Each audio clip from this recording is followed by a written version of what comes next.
Армысыздар, құрметті көрермен, сіздермен бірге Қали Әубәкіров, Қаражашық YouTube арнасы. Сіздің қаржылық сауаттылығыңыз қандай деңгейде деп ойлайсыз? Алаяқтардың қармағына ілігіп, қалауыңыздың ықтималдығы қандай? Қызықты ма? Ендеше осы бағытта бірнеше бөлімнен тұратын видеолар іздегін бастайық.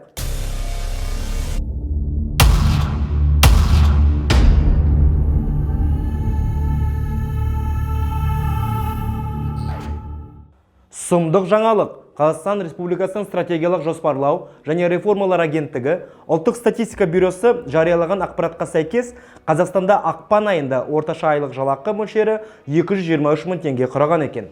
Бұл дегеніміз 2020 жылдың бірінші тоқсанындағы көрсеткішіне қарағанда 23 мыңға артық. Демек сол кезде орташа айлық жалақы мөлшері 200 мың теңге құраған еді. Енді екінші тоқсанда еңбекақы 212 мыңға дейін көтерілсе, үшінші тоқсанда керісінше 204 мыңға дейін төмендепті. Нәтижесінде былтыр 4-ші тоқсанда ұлттық бюро мәліметіне сәйкес 233 мың құрап, ең үлкен көрсеткішке жеткен. Ал енді осы жалақы мөлшері қайдан алынғанын анықтап көрейік. Бұл соманы кім, қандай көрсеткіштер негізінде есептеді екен? Ендеше барлығын рет-ретімен қарастырайық. Орташа жалақы мөлшері елдегі жұмыс істеп жатқандардың барлық жалақылардың олардың санына бөлу арқылы анықталады. Басқа сөзбен айтқанда, жалақы деңгейіне, не лауазымына қарамай барлық жалақылар сол жұмысшылар санына бөлінеді.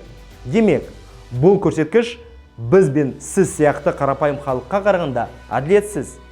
Себебі кейбірі айына 500-800 мың алып жатса, басқалары 20-40 мың теңге көлемінде жалақы алады.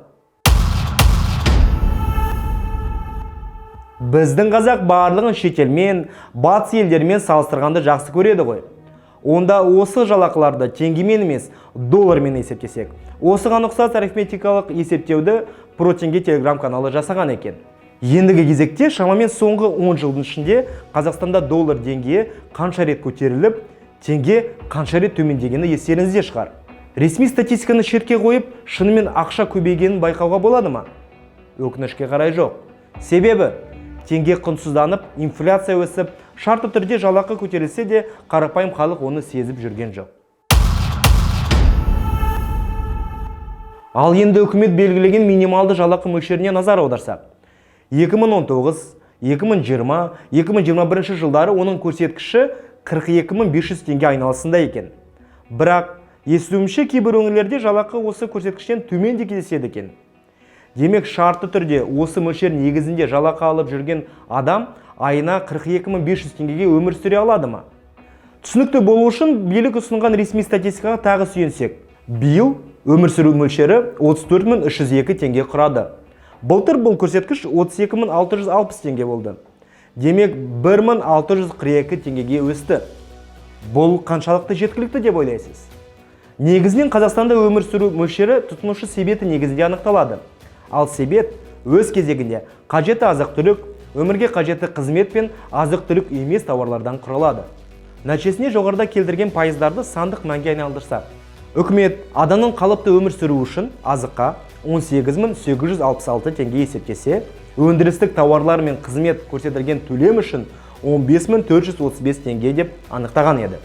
Басқа сөзбен айтқанда, адамға бір айда тамақ сатып алу үшін биліктің ойынша 18 мың теңге мен көрсетілген қызмет төлеу үшін 15 мың теңге жеткілікті екен.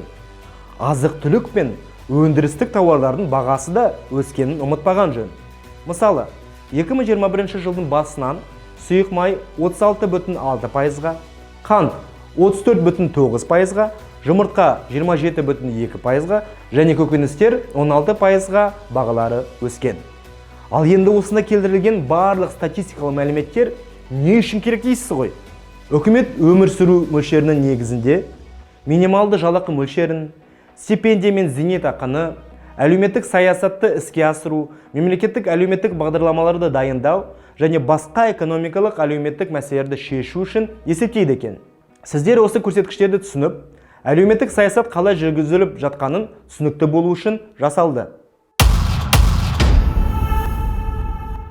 Қаржы әлемі бір қарағанда балалардан және қарапайым адамдардан алшақ дүние болып көрінеді.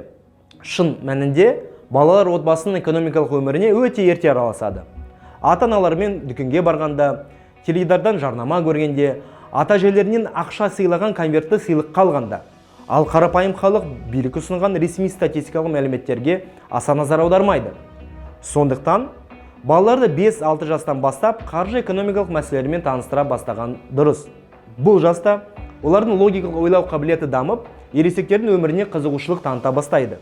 Қаржылық сауаттылық негіздерін үйрету адамның жан-жақты дамуы үшін қажетті кезең. Қаржы әлемі туралы білім адамда ақшаға қатысты дұрыс көзқарас және ақылға қонымды экономикалық мінез-құлық қалыптастыруға көмектеседі. Қадірменді ағайын, шынымен ресми статистика әрқашан билік үшін көрікті болып көрінетін шығар. Жылдық өсімде байқалуы ықтимал. Бірақ біз бен сіздің тұрмыстық өмірде аса байқалмайды. Келесі шығарылымда қаржы саласындағы алаяқтар мен микрокредиттік мекемелердің қулығы жөнінде сөз қозғайтын боламыз. Аман, сау болыңыздар. Арнаға жазылып, лайк басып, пікір білдіріңіздер.